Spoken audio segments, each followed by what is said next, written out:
Late payments, low productivity, and delays. These should not be your new normal as your crews get to work against the backdrop of COVID. Good morning. My name is Anthony, editor of Electrical Business Magazine, and welcome to Legal Perspectives, getting ready for the new normal. Thank you for taking the time to join us and for showing a keen interest in learning how to keep your business from succumbing to COVID. I'm very pleased to introduce today's speaker, Dan Leduc. Dan is a partner with Norton Rose Fulbright Canada, practicing primarily construction law and dispute resolution. He is also a director of the Ottawa Construction Association and a columnist of Electrical Business Magazine. What really strikes me is this busy guy somehow finds time to advise construction industry associations across the country on legal matters both prior to and during this current pandemic. Numerous industry people and groups have sought his advice and guidance over the years, so who better to advise us today? Get ready to learn how to anticipate, strategize, and react in the new normal. Over to you, Dan. Thank you, Anthony.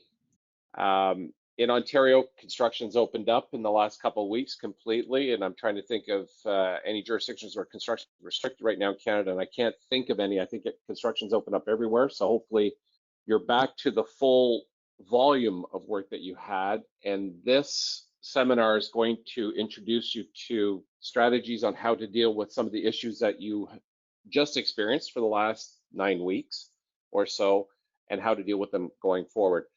My law society makes it abundantly clear that I have to tell you that I'm not giving legal advice here, that this is simply an introduction to some issues, but I will take the approach of what I would do if I was an electrical subcontractor. Okay, so let's get into it. As an electrical subcontractor right now, as of today, what am I looking for? Well, predominantly there would be two things I would be looking for. The first thing would be relief for schedule extension. Okay, so I want some relief on my schedule. I want to know exactly how much time I have. Will there be an extension of time for me going forward? Because I'm still contractually bound to those completion dates I agreed to in my subcontract. And number two is costs. How much is it going to cost me to go forward? What recourse do I have in terms of cost? So as we get back to our projects, and as projects open up, you're likely going to receive schedule updates. And with those schedule updates, again, I'm going to assume as an electrical subcontractor that you're not getting the same productivity going forward, that you're going to have a different completion date, and that the time that you have to perform your work has somehow been altered or adjusted. Okay, so those are the assumptions we're going to make going forward as well.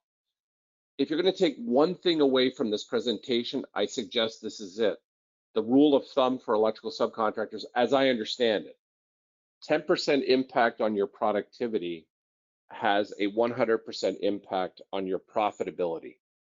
If you have marked up your project 8%, 8 points profit, and you are getting a 10% impact on your labor, your material is not going to change, although there might be some double handling and storage and so on, and delivery dates might be altered. But a 10% impact on your labor productivity would impact, easily impact 7% profit that you might have on a project. So it doesn't take a lot of impact on productivity to displace your forecast on profitability. And that's why going forward here, we're going to talk about how those impacts can be reclaimed, how you present them in terms of seeking the recourse. So this process, when you're seeking recourse for cost and schedule extension, has to be logically driven. And it has to be very well communicated and substantiated. Key to that is not assuming any entitlement. Your contract and the common law that goes with your contract, save and except for contracts in Quebec, still has you under a contractual obligation to perform on the time that you were given and for the cost that you gave and agreed to.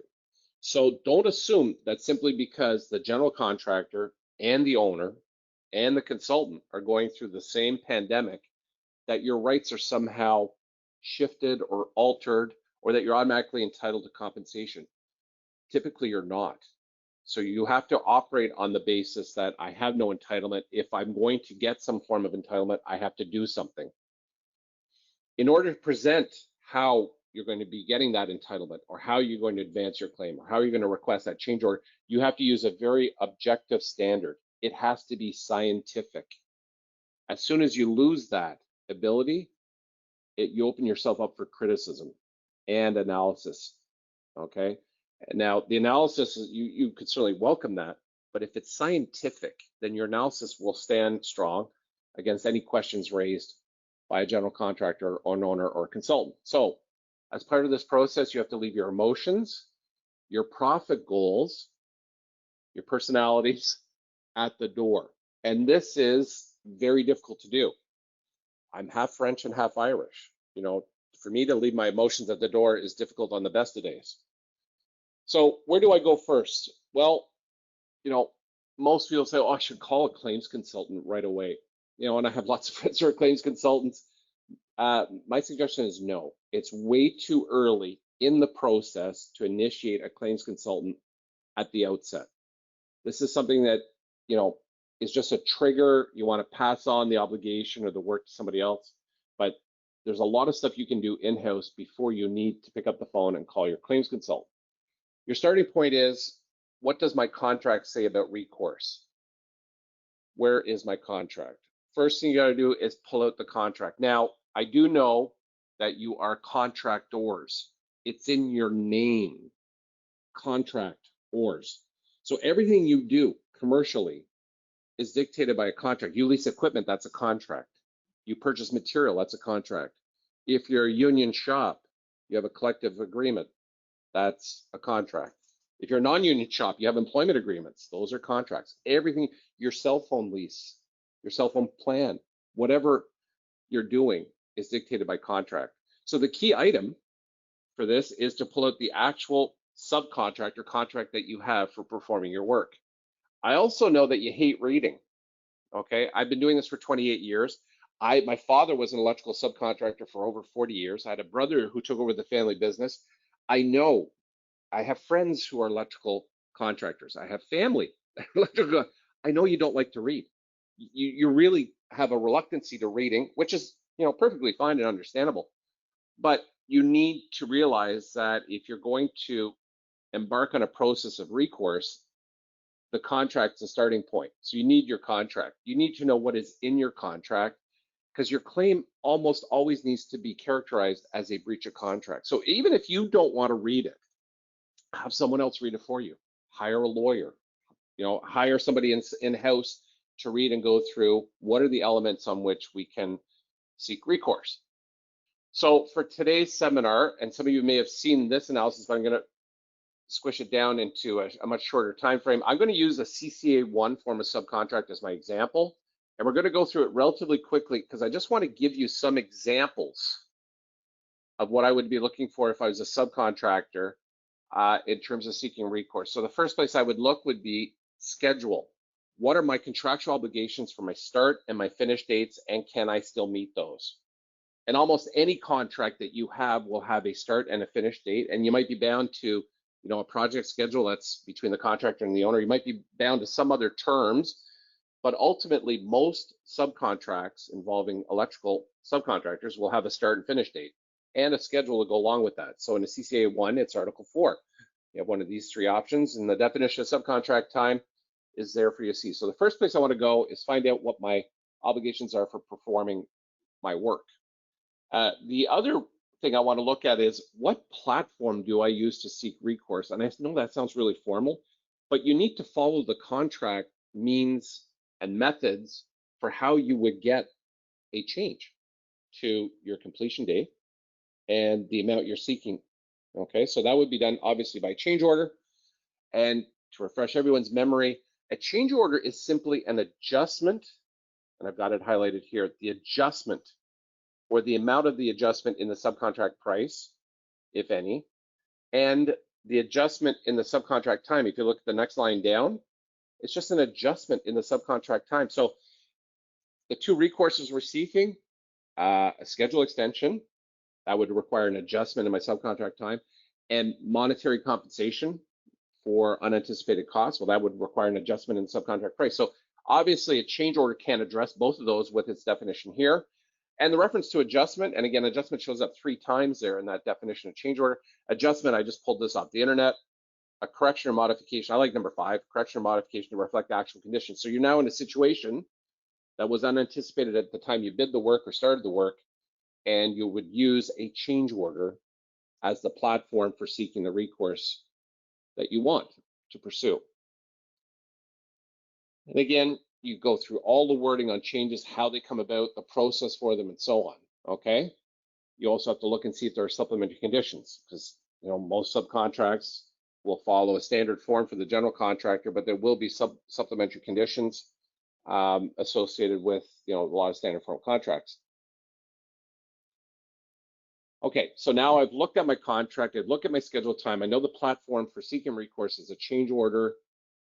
This is the most critical step. And unfortunately, by now, you should have taken this step because it could disentitle you to any future relief or recourse. The most critical step is notice, okay? You have to give notice. Any contract, even the common law, is riddled with examples of how and when you must give notice to whomever you're contracting with that you are going to seek recourse. And that notice has to be timely. It has to be when certain events happen, has to be as per the contract. And I'll give you some examples here as to how that notice goes about. Because if you don't give the notice, the other party is entitled to assume that you're able to perform without a change in your schedule or a change in your contract price. So, it's important that you give timely notice, usually by the simple fact that it's required under your contract. It's also the toughest thing to do because nobody wants to be the bad guy or seen as the bad guy. It's human nature, but you're not being a bad guy. You need some recourse here. If you're having 10% productivity impact or 7% productivity, whatever your productivity impact for an event that you didn't cause or contribute to, then you may have to seek recourse to make sure that you can protect your profits to some degree. But again, by making the claim or giving the notice, there's this stigma that goes about thinking that you're the bad guy for doing so, but you're simply following the contract that was given to you. So notice is critical, okay? And the lack of notice can end your entitlement to the recourse you're seeking. And the logic that's applied by most people is if you want relief as per the contract, which is what you're seeking, then you must follow the contract in terms of notice. You have to follow the same rules required by the contract. So when you go through any subcontract, there's all kinds of notice requirements. I'm just throwing some here. Concealed or unknown conditions, it says there in the highlighted portion at the bottom, notice in writing, no later than 3 working days after the first observance of the conditions. No extension of time shall be made for delay unless notice in writing is given not later than 7 working days after commencement of that delay. So again, notice in writing, 3 days, 7 working days. Here's another one, notice in writing of intent to claim has to be timely in that instance. Here you have to give notice in writing if you're disputing a consultant's decision or contractor's decision. Okay, so again, the contract, the CCA1 and most contracts will be riddled with notice requirements. You have to abide by those requirements. So once you get through, and I'm assuming that you've given notice, okay, and notice doesn't have to be perfect, but it has to outline the fact that you are going to make a claim, you're going to seek recourse for schedule extension and some monetary compensation, and I'm assuming you've given that notice. Now you have to put forward the argument and the claim document to the general contractor, to the consultant, to the owner, setting out why and what amount you're entitled to. So I'm very quickly going to go through the CCA1. This will take like 3 minutes. I'm going to run through this quickly because I want to get to some of the more intriguing parts about how you calculate your damages.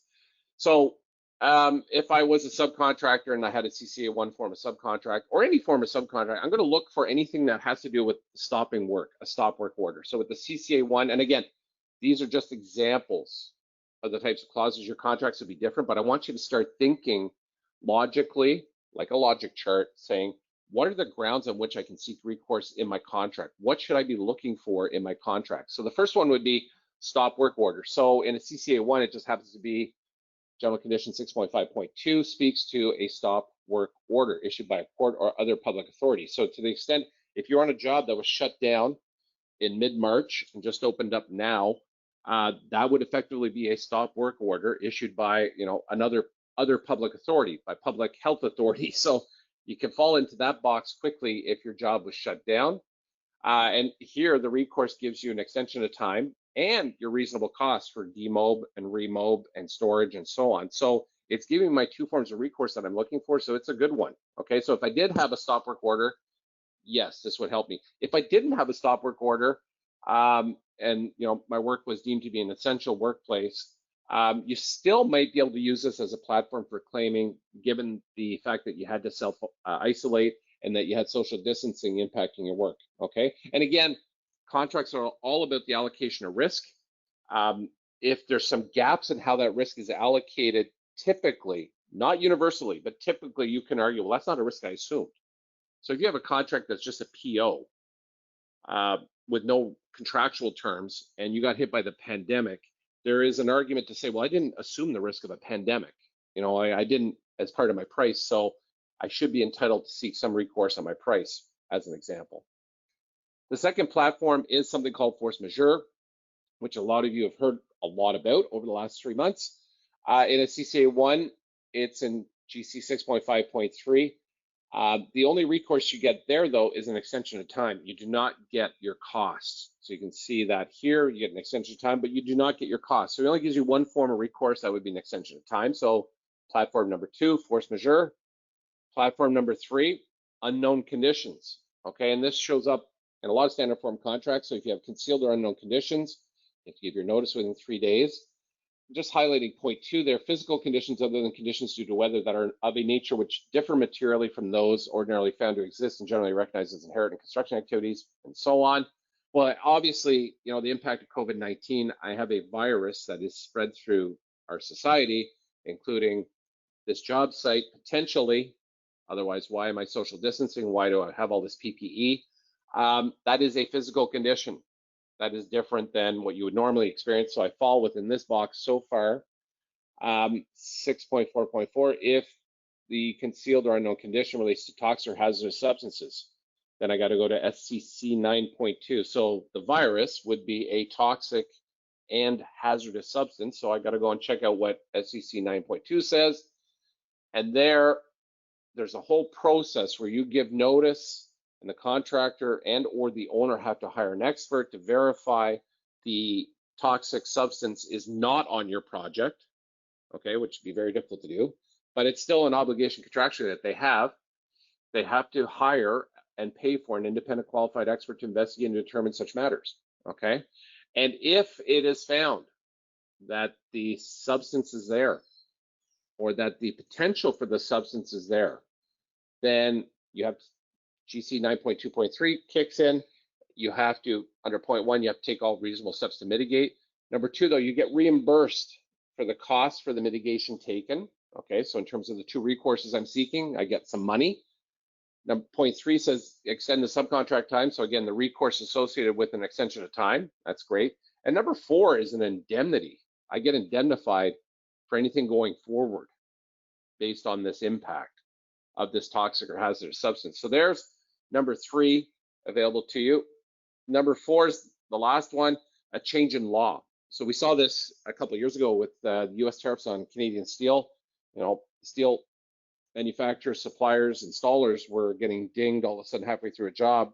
They went to buy the steel, and then there was this massive, tariff placed on American steel. You could argue, well, that was a change in law. And the wording here, and you'll find this clause in a lot of contracts, not just the CCA one. The wording here is, if subsequent to the time of bid closing, changes are made to applicable laws, ordinances, rules, and so on of authorities having jurisdiction, which affect the cost of the subcontract work, then I can make a claim. So this doesn't give me entitlement right away, but it gives me a platform to make a claim. And the claim is in respect to a change in subcontract price. So this will not give me an extension of time, whereas force majeure gives me an extension of time but no cost. This will give me cost but no extension of time. So maybe I want to combine this with the force majeure provision and the change in law provision. We certainly had a change in ordinances, rules, and so on, where there was certain restrictions placed on the ability to do work and how you do your work. Okay, so those are just 4 examples that I give you in terms of the type of analysis you want to undertake when you're putting together the argument. So the to-do list becomes very easy. I have to ask for a change order. I've already given my notice. Now I've got to use whatever nomenclature I have on my project, whether it's a PCN, a CCN, a CCO. They change from project to project, but I've got to get into that mode of claiming a change. Okay, so I've reviewed my contract. I have a sense of the platforms on which I'm going to seek recourse. I've given my notice. What next? Well, now we have to start talking about how you quantify the amounts you're going to claim. Okay, and this is not as easy as people think it is. This is a whole area of law onto itself, the law of damages. Essentially, there's always 2 parts to almost every claim. One will be entitlement and liability, so who caused what and who's liable to whom for what. And then secondly is, what are the damages? Quantification of the damages. So generally, from a electrical subcontractor perspective, there will be 2 types of damages. And I say generally because, you may be a 3rd type that I don't know about or haven't seen, but ultimately you're going to have hard costs, and those are liquidated sums. Those would be costs associated with like PPE. So I've had to go and buy more PPE than I would ever need on a normal project, hand sanitizer, washing stations, visors, all kinds of stuff, masks. I have invoices for that. That's a hard cost. I may have to have more tools because I can't have the sharing of tools. I may have more consumables because they can't be sharing consumables. Like everybody's got to have their roll of tape because they can't share a roll of tape. A bender can't be shared between 2 apprentices. I may have to buy some more benders. I'm trying to limit the amount of sharing. So I may go through more consumables, more equipment. And you may have some more costs associated with storage or handling. The delivery of certain things at certain times in terms of material or equipment might have to have changed as well. So those are hard costs. I'll be able to have an invoice to back it up or an expenditure that I can show clearly that I went through that cost. Then you're going to have your soft costs. Those are really unliquidated. Those would include extended overhead. So if your project is going to be extended in time, well, then you've got all the overheads associated with that, which would typically include, extended bonding costs, extended insurance, on-site management, home office overhead, on-site overheads. If I have a trailer, I've got to rent it for an extra 6 months. Whatever equipment costs you have that might get extended out, those are extended overheads. Then I'm going to have productivity claims, and this is where we're getting to the brunt of this presentation. So with productivity claims, you're mitigating a pandemic. Okay, so that requires, I'm trying to limit the amount of proximity I have between my workers. I'm trying to keep them 6 feet apart, or 2 meters, as I don't know which we say anymore. I may, because of the delay, get into unanticipated winter work, which for a place like Winnipeg means that at a minimum, I'm probably having a 20% impact. For a place like Vancouver, that might be only a 5% impact. So whether, winter work will have an impact on productivity. And if it was unanticipated, I thought it was going to be done in November, and now I'm going to be done in May of 2021. You're going to go through some winter work that was unanticipated at the time. You're going to have overtime, premium time to make up time potentially. So there's another, soft cost in that it's a labor component, but not the actual hourly rate. It's the premium time over and above that. You're going to have double handling, so there's labor associated with moving things 2 or 3 times because of the stoppage and started work and the delays and the ability to work or trying to work without close proximity. You may be pushed into a labor rate increase. So now all of a sudden I've got many more hours after May 1st, which is the traditional deadline for an hourly rate increase in a lot of provinces. That in itself, that was unanticipated. So I've got an hourly rate increase associated with that. And then you've got delayed payments, including the holdback. So my payments are being delayed, which means I've got to finance my work. In a jurisdiction like Ontario, I can still push for prompt payment if my project falls within, the requirements of that. But then you got financial costs over and above that. You may have to finance some of your work. You may have had to do something. So that's a soft cost that can be claimed as well. Not 100% certain that you'll always get that, but you certainly make the claim for it. Okay, so generally two types of costs associated with your claim. Then you start asking, okay, well, now I understand, the contract, the recourse I'm seeking. I got all this data inputted, hours, costs, all my costing. And now do I call the claims consultant? Perhaps. You don't have to, but perhaps now is the time, if you're jammed for time, to hire a claims consultant, speak to your lawyer, work all that out. If you are hiring a claims consultant, just a few notes quickly. The first starting point for the claims consultant will be the contract. And he or she will want to know if you've given notice under the contract. They're going to look at the delay and disruption items. So the pandemic will be the largest disruption item you're going to have. And then they go through, remember I said there's two parts to any claim. There's, liability, which they call causation. Lawyers call it causation as well, and entitlement. So that's part of it. You want to know what the cause and effect was, who caused what. So that goes with liability. And then they're going to look at your cost overruns, okay? Then they're going to classify those cost overruns vis-a-vis each cause and effect. And then again, those cost overruns need to be linked to a delay or disruption item that are verified, and then only then will they look at the damages and quantify your damages. So this process is typical for a claims consultant to go through.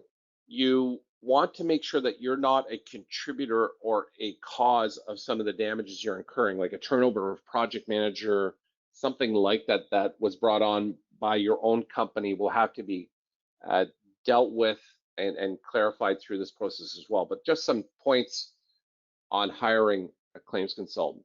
So whether you hire a claims consultant or not, or you want to do it in-house, you're still going to have to quantify your damages, okay? And how do we do that? Well, I can tell you what will not work is taking your project cost at the end of the job, subtracting your bid price, and saying, well, that delta, that difference between my bid price and my actual cost is the damages. That will not work. That's called a total cost method of damages. And it assumes that your bid was perfect and your execution of your work was perfect. Okay, so judges know better, arbitrators know better now that nobody's perfect. So that will not fly. That's not well supported as a process in terms of calculating damages. What will work is linking each breach or issue or cause to a set of damages. Okay, so in your instance right now, the pandemic is a cause. So what are my damages associated with the pandemic? Well, what were my expectations at the beginning of the job? What was my execution plan? How did I bid this work? How many hours did I have for this work? So you want to start with that premise, okay? That means you're going to look and start with your bid. How did I allocate the work? How many hours, was I using NECA 1, for example, for this work? Whatever standard you were using for the number of hours should be looked at, and that's your starting point, okay? Now, that may mean you have to disclose your bid to your claims consultant and potentially to the other side as part of this process, but, there are means by which you can do that in terms of confidentiality and so on, but that is your starting point, is what was my expectation at the end of the beginning of this job? Was my bid reasonable? Was my allocation of labor reasonable? Did I miss anything in the bid, okay? And again, the bid will also show how you calculated overhead for this particular project. So that is the starting point. Now, as I mentioned earlier, you'll have hard cost damages, okay? And those are relatively easy to calculate. You track those costs separately, invoicing for, a trailer, a seat can for storage, the PPE I have purchased, those are invoices. I'm not going to spend a lot of time on the balance of this presentation dealing with that. Those you can accumulate. And even with the consumables, you can get to a per diem or a per weekly amount per, journeyman, apprentice, whatever, to do that calculation as well. You will have overhead damages. As we talked about, that's the soft cost. That calculation uses a formula, okay? And then you'll have productivity impact damages, and that calculation also typically uses a formula. So let's go through those two last ones there, overhead damages and productivity impact damages. So for overhead damages, we often use a formula because your company will have more than one project on the go. Therefore, those projects all share in the overhead to some proportionate amount, but it's very hard to clarify exactly what proportionate amount of this particular project can I allocate my overall overhead to. And the projects all start and finish at different times. So it's really an uneven, there's no way of tracking it specifically to the dollar, how much overhead I'm carrying for a specific project at a given time. It's very difficult to do. So we resort to using formula. Now, the formula get a little bit complicated, but there's something called the Hudson formula, a corrected Hudson formula, an Emden formula, and an Eichle. And Eichle you may have heard of. It's very popular, although it hasn't been endorsed by many courts in Canada for that matter. It's an American formula. But these are four different formula that you use to pump in these numbers, and you can see how the formulas work out here, and to figure out what the proportion allocation of overhead was for this particular project. Okay, so it's done on a formulaic basis, and this is just to give you an example, an introduction. I'm not going to go through each of these because they're quite extensive, but it's done by formula. Okay, and these are available to you hiring. Hopefully your lawyer knows about these. And a claims consultant should know about them. If your claims consultant doesn't know about these or your lawyer, then you may want to consider hiring somebody else. Productivity damages, again, we tend to use formula for this because it's very hard to measure productivity on a per hour basis. And the two formula that I suggest you would be using in a pandemic situation would be what's called a measured mile, which we'll go through in a minute, and something that came out last week or the week before, I guess it was the week before, the Electric International study, which I'll take you through, which is quite interesting because it's recent and deals specifically with the pandemic and productivity issues with pandemic analysis. Okay, and why do I use those two? Well, to me, again, these two formula allow you to plot your data, your hours, starting with your bid and then your actual, as against these two types of formula or studies to measure out how reasonable your claim for impact and productivity is. So it's kind of an objective standard. Your numbers will be subjective. These are my numbers here, and your analysis is empirical. These are my numbers. These are the hours we spent. But then you need to backstop that by showing against something to show that this claim for productivity is reasonable, put in this context here, using a measured mile and using the study, the Electric International study that we'll go through. So that's why I suggest these two. So let's get into those. So measured mile, measured mile. What I've got here is an excerpt from a claims consultant document that I helped prepare or I helped review for a client a couple of years ago. And we'll just go through the methodology used by my claims consultant associated with the measured mile. So we'll just read this. The AACEI, well, what the hell does that mean? Well, we don't know what that means, so let's look it up. It is an association that claims consultants belong to and have recommended practices on how to calculate productivity claims amongst a series of other claims. But for productivity claims, you can use the measured mile, and they recommend, well, what did they recommend? Under their practice guide 25R-03, the methods of estimating lost productivity in order of preference are as follows. Measured mile, that's the one we're talking about. Project comparison study, industry studies, or a total cost. And remember I said total cost is not an acceptable way, but if it's the only way that you can do it, then you're left with it, you have to argue it. So continuing on 7.2, according to the AACEI recommended practice 25R-03, the measured mile study is described as follows. The calculation compares identical activities in impacted and non-impacted sections of the project in order to ascertain the loss of productivity resulting from the impact of a known set of events. So what it does is, for example, if you were on a residential or commercial office tower and the slab started in January, even though it was winter conditions, you're able to show the work that was progressing January, February, and then the impact for March and April. as you proceeded through that work. Well, then I can take 2 or 3 weeks as examples in January and February to show non-pandemic productivity vis-a-vis post-pandemic or during the pandemic productivity in March and April, or even in May as an ongoing, and then compare the two and measure how many more hours are being burnt for the same typical floor, the same type of work. And if it's not floors, maybe it's, sections of row housing, or maybe it's an industrial plant. You can compare two areas that have similar scopes of work, one during non-pandemic and the other during pandemic, to compare the two, and the delta would be your productivity. So that's one way, and certainly a way that I would recommend in terms of measuring productivity would be using a measured mile. So are you able to compare floors or slabs or rough-ins on the same project, similar projects, and so on?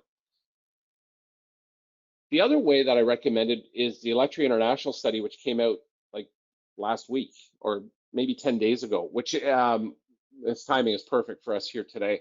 So Electric International is, part of, I've always viewed it as part of NECA. It's the research and education arm, kind of governed through NECA to some degree.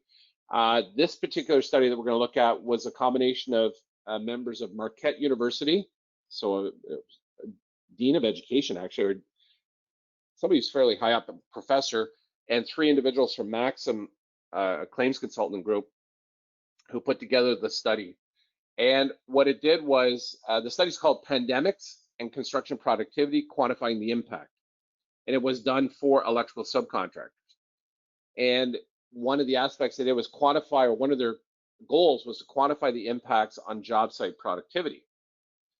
And what they found was they went through a series of polls and question and answers for a variety of projects. And I'll show you where those projects are in the next slide. But ultimately, they found that there was a 7% loss on labor hours because of pandemic mitigation activities. And I'll show you what that meant. But 7% productivity loss just on the mitigating activities alone. They also found that there was a 12.4% overall productivity impact on vertical construction. So anything coming out of the ground up was going to have a higher productivity impact. So these are the areas that they took the data from, and it seems to be a wide sweeping area, including Ontario for that matter. But you've got, different regions of the US, and the pandemic was hitting at different times, which is quite interesting. And here's the collected mitigation activity that they found. So the total hours that they had in this data set for a short period of time was 77,000 hours, 77,205 hours. And what they found was, there was a 2.1% loss, so 1,500, almost 1,600 man hours lost to mitigation, safety, and training. Because of distancing and accessing rules, they lost another 1,800 hours. Because of cleaning and disinfecting, they lost 1,400 hours. And because of administration tasks, they lost 532 hours for a total of 5,394, which is 7% of the total set that they had of hours. So with this, you can kind of go through what your hours look like and try to understand how the hours are allocated internally, and then compare it to this as justification to show that your hours are reasonable because of what's going on in the industry widespread, including in this study. So you track your hours, which you do, and then compare them to this study. You're not using this study to claim that, oh, I had 2.1% mitigation, safety, and training at 2.4 of my hours lost because of distancing. You have to use your hours, analyze them, figure out what your percentage loss was for each of these types of items, and then compare them to the study to show whether they're reasonable or not. It also went through this type of analysis, which I thought was interesting. So this takes different portions of your typical scope of work. So the blue is electrical equipment rooms, the orange is in-slab work, the gray one is in-wall rough-in. Well, I guess there's 2 oranges. I should have said a red is in-slab. The orange one is overhead rough-in, the lighter blue is trim work, the green is underground work, and the dark blue is wire pulling. You can see right away that the underground work barely gets impacted, and the in-slab work, same. Those are the 2 top ones. So you have a nominal amount of impact on that. That's understandable. That works outside. You can kind of social distance a lot easier outside. The ones that get heavily impacted are overhead rough-in and in-wall rough-in. So, the activities where you had closer proximity that had to follow the social distancing requirements, were impacted the most. Again, this allows you to analyze your data and compare it to this to see if your experience was reasonable compared to what was going on in the industry in North America. So again, you would use this study not for the legitimacy of entitlement of your claim, but to show that your data and your experience were similar to what was going on in the industry as a whole. So the key is when you sense the claim materializing, which you did in mid-March, you knew that this is going to be crazy. I'm going to have productivity. You should have been tracking your costs then, and in particular labor costs. And you're probably tracking your costs in any event because that's good project management.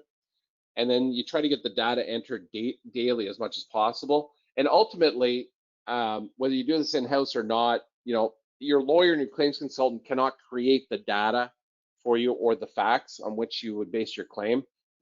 That has to be done with the data that you have. We, as lawyers and as claims consultants, can mine that data, can go and find the stuff to assist with the claim and to do the comparison with, the studies that we looked at, to do a measured mile and so on. But ultimately, we can't create the data. So your data has to be really good. And if it's not really good, well, it's something we can work with, but it might be more expensive to go through if your data is not entered daily and not really organized in a manner that helps with quick analysis. Thank you again, Dan, for taking the time. You're all over the place and chatting and discussing with so many people that I do appreciate the time you took to speak with us. And to everyone who is attending to prevent their businesses from succumbing to COVID, do please reach out to Dan. His contact information is there on screen. Meantime, everyone, stay well, stay safe, and have an excellent day. Thank you, everyone.